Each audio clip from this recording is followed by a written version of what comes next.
Hello, good morning. I'm John Schneider, Mass Insight's Managing Director of External Affairs, and our guest today is a member of Mass Insight's board, one of our newer members, Gary Evee. Gary is co-founder and CEO of Evee Security Consulting Group. Prior to forming his own company, he was a cybersecurity executive with IBM. And he also served as the chief of staff for the general manager of IBM Security. In his current role, he's responsible for the strategy, vision, and company direction of Evee Security Consulting Group. And over the past year, he has also acted as a cybersecurity advisor to a number of higher education institutions here in the Boston area.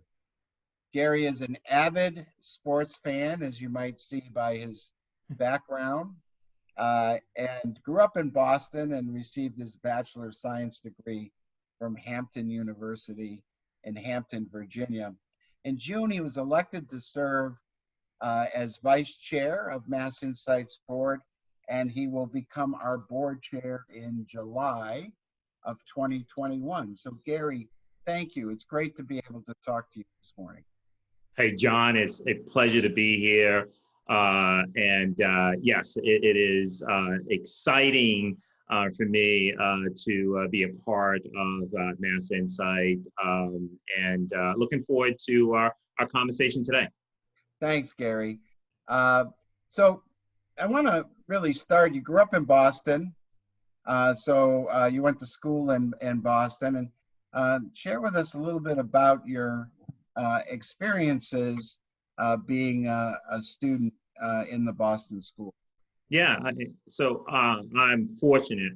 As I tell everyone, I have grown up in the greatest city in the world, right? I've had the pleasure of traveling the globe, and Boston to me is just absolutely unique. And one of the unique qualities is the educational system that resides here in the Boston area. I am a graduate of one of the exam schools, Boston Latin Academy. I actually come from parents who did not graduate from high school. My parents are immigrants from the Caribbean. Came to Boston, and one of the things that they placed a strong emphasis on was the importance of education. And so I was afforded the opportunity to go to some of the best schools here in the Commonwealth from kindergarten on up. And so as a graduate of Boston Latin Academy, for those of you that are not familiar with Boston Latin Academy, it's one of the exam schools, 3 exam schools here in the Commonwealth, and it's widely regarded as one of the best public school institutions, high school institutions, and not just here in the Commonwealth, but in the country as a whole. You know, there's been some controversy over the exam schools over the last year or so in terms of equitable admissions to the exam schools. What do you think we need to do to improve our admissions policies? Yeah, so it's just interesting enough, right? I think that it is really important for us to ensure that we are giving every student sort of equitable access, right, to some of the best schools in the Commonwealth.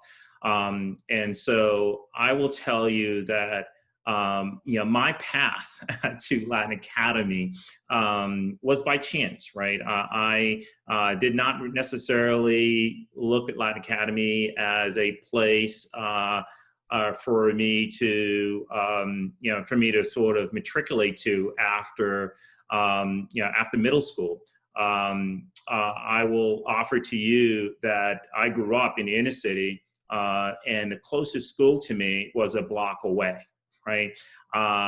And so my parents said, hey, listen, on a council of my sixth grade teacher said, hey, listen, Gary's smart enough.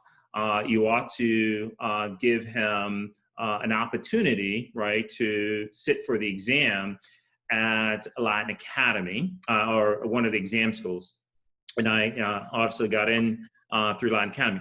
But I would offer to you that changed the trajectory of my life, right? The fact that I was given an opportunity to sit for an exam, I passed the exam, and that allowed me to in many ways, from a mobility standpoint, from a career standpoint, it allowed me to immediately change the fortunes, right, of my life and my family's life.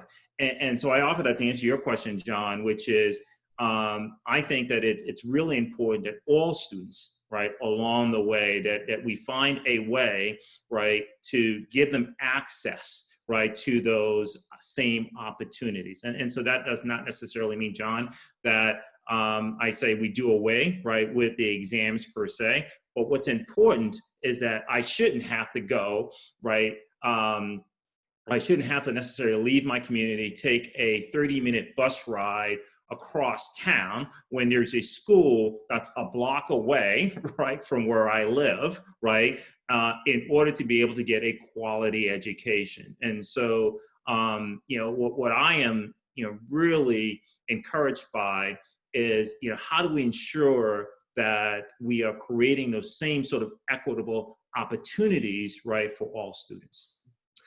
So, as you know, one of the projects that Mass Insight engages in is working with the Advanced Placement STEM and English program. And I'm just curious, did you take AP when you were in high school? Yeah, so unfortunately I did not, right? I did not take AP. And as a matter of fact, my wife and I were talking about that the other night, and I was like, I don't recall actually AP being offered or even being encouraged, right, to take AP. Because of Mass Insight, and I remember having this conversation with you and a number of others, and I remember going back home and saying, are my kids taking AP courses, right? So did they take AP?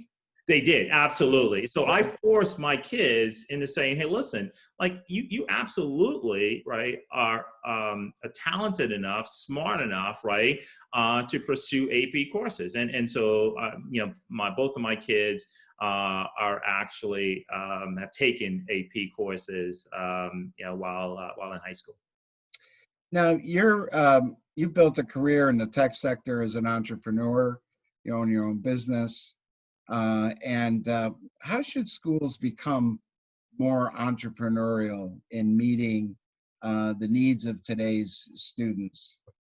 Yeah, so that's a great question. I believe that we'll live in a period of great disruption, right? And COVID-19 has obviously amplified, I think, that shift and accelerated that shift in ways that, in my opinion, will fundamentally change the way that we work, the way that we learn, the way that we engage with one another, right?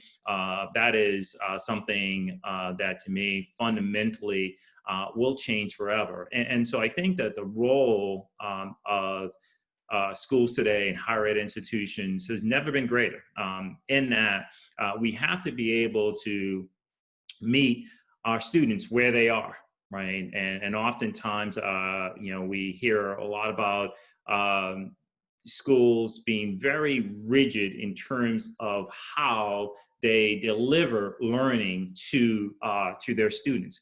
And in this environment, I think one of the things that we've learned is that we have to be flexible. We have to be able to adapt. For our students, one of the things that we've learned along the way is that we all learn differently, right? I'm a very visual learner, right? I love to be able to see and get very hands-on. And I think schools now have an opportunity to say, okay, let's revisit our model, right? And how do we adjust our model, right, to this new norm? And what role can technology play in terms of enabling the way in which we have traditionally delivered learning to our students? It really is amazing that in the middle of March, we everybody had to really rethink, relearn how to utilize technology to connect with each other, to stay productive. I mean, we're certainly fortunate in Mass Insight that we've been able to continue to do the work from home, that we've been able to work with our different partners on providing virtual learning. You know, the College Board who we partner with had to completely rethink how they were going to deliver and run the AP exam program in May. This whole new take-home Right. AP exam program. Never probably imagined that they'd have to do that. I can't imagine the security concerns that they had to deal with. And there's been certainly a lot of criticism, but I also think that there's been just a lot of hard and thoughtful work that's gone into rethinking what schools and learning should look like. Yeah. As we Yeah. go into the next school year. No, absolutely. I mean, I've looked at a number of higher ed institutions that I've worked with, and those schools have been able to sort of quickly pivot, right? Here in Massachusetts, recognizing that students are now going to have to engage virtually. And so those schools quickly were able to lean in on resources from across the Commonwealth, right, to be able to quickly offer their students sort of an environment where they can remain engaged and continue their learning process. My own children, right, my sophomore in high school, as an example, within, I think, days of his high school determining that they were no longer going to be able to bring students into the classroom, they were quickly able to provide virtual learning environment for over 1,200 students, right? And so I think that there is technology to me today it's fascinating, right? Because I talked to my mother-in-law as an example, who, when I first got into technology, thought of technology as a passing fad. What do you mean that I can actually go to an ATM machine, putting a card and get money right out of it, right? And today, she has embraced technology, right, in ways where she now does online banking. She's now a Zoom expert, right? And so it's fascinating to see how quickly technology has moved and how quickly we have, as a society, has embraced technology. And so for educators, I think, we are still in the early stages, very early stages of understanding how we can utilize technology to deliver, better learning outcomes to our students. One challenge, though, that we all face is the equitable distribution of that technology, so students have access to the opportunities to continue to learn and to grow and develop. Any thoughts about how communities should ensure that there's equitable access to technology for all students? Yeah, it's a great question. That's one of the questions that I have over the last several years been really working hard to address. And I think John, if we look across our Commonwealth, we look across various communities, we will find, right, that there's still a number of communities that do not have things like internet connectivity, right?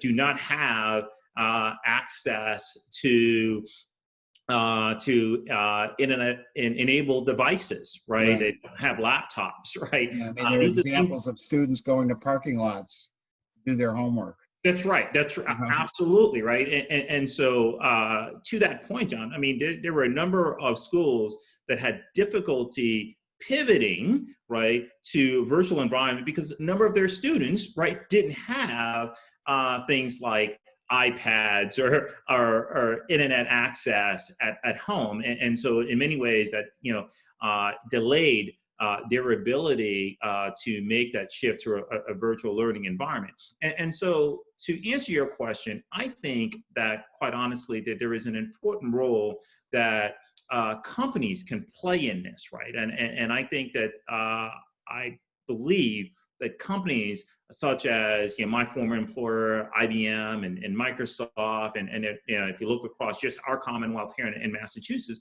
there are hundreds, right, thousands of tech companies that are here.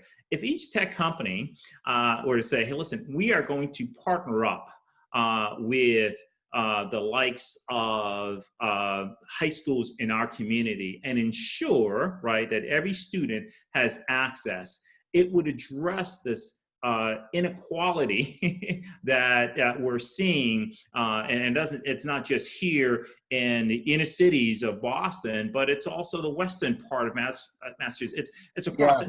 So it's important, I think, for our business community, right, to stand up and say, one of the most important things that we can do is find ways to partner, find ways to collaborate, right, with the schools that in the communities in which we reside in today. Talk a little bit about Mass Insight because you're now vice chair of our board and you'll be leading our board starting next year as we begin to think about our 25th anniversary, which is in 2022. What do you see as Mass Insight's role and, quite frankly, responsibilities during this extraordinary time of uncertainty and social and economic change that's taking place? Yeah, so part of one of the things that really attracted me to Mass Insight was the work that's being done. And I oftentimes kid, it's like it's not Mass Insight, it's Mass Impact, right? Because I think the impact. I like that one. I got to write that one down. Share that with your communications team. Yeah, so it's just, if you look at the impact that the organization is having, it's profound. And so I look at Mass Insight, and for me, I think one of the things that's just really important, and I kind of draw on Dr. King for a moment, and he talks about the arc of justice, right? Always bends towards truth, and I look at Mass Insight, and I look at the work that you're doing today, that Mass Insight's doing today, in terms of creating equitable access and opportunity and closing the achievement gap.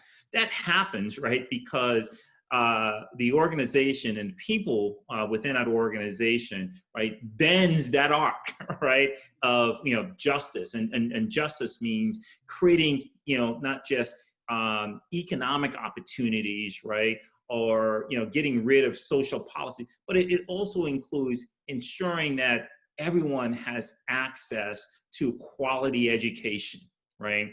I think, and this is my personal belief, that there is nothing more important than ensuring that every child has access to opportunity.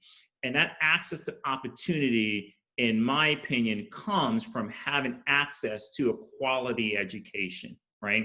And so the work that Mass Insight is doing, and I think the work that's ahead of us, right, really involves how do we ensure that we are going out to each community, understanding the needs of that community, and creating those opportunity pathways, right? Continuing to create those opportunity pathways. And that can come in a number of different forms, John, as you know, right? That can come through whether it be training our educators and attracting more educators, example of color, right, into the field of education. We're having as you know, a tremendous amount of difficulty, not just here in the Commonwealth, but I thought across the country in terms of attracting educators of color into the field. And so I see that as an opportunity area for us, not only to help in terms of attracting, but retaining, right, those educators of color. I see the work of Mass Insight from a community perspective, helping to ensure that we're bringing more partners, right, into this work, right, and ensuring that those large corporations aren't just sitting on a sideline writing checks, but they're also providing their resources as well. So an example is STEM. Right? We know that here in the Boston area, there's a lack of diversity in the area of STEM. While Mass Insight has done phenomenal work in the way of AP, math, and sciences, right? And so we're creating a pipeline for the future. It would be great to begin to sort of cultivate programs that attract more companies to partner with us in that area, right, of math and sciences, right? Because quite frankly, the work that we're doing is ensuring that we protect the future, right, of not just our communities here, but the country as a whole, right? And so if we can't produce more skilled, talented professionals in the area of science and math, it's going to be very difficult to compete on a global scale, right? So I think, again, to answer your question, part of this says that we've got to find a way to ensure that we're bringing in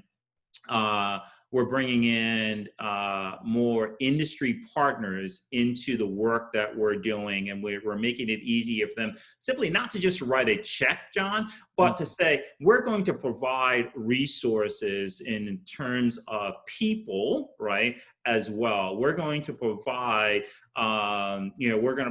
things like computers, and we're going to ensure that every student has access to the internet, right? Things that I think of that nature would be highly impactful, right? And continue to allow us to build on where we are today. Well, Gary, thank you. We really appreciate and grateful for your leadership. I do think your background as an entrepreneur has helped push our organization to think about different ways that we're changing lives and changing schools. And I think that's important, especially given the current times and the challenges that we're facing. So I want to thank you for your time this morning, and look forward to seeing you in person, I hope soon, down the road.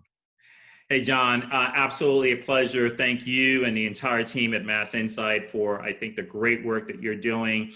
I am fortunate. I consider it a blessing to be a part of the work that you're doing, and really looking forward to seeing you and the rest of the team, and continuing to build on the great success that you guys have going over at Mass Insight. Thanks, Gary. All right.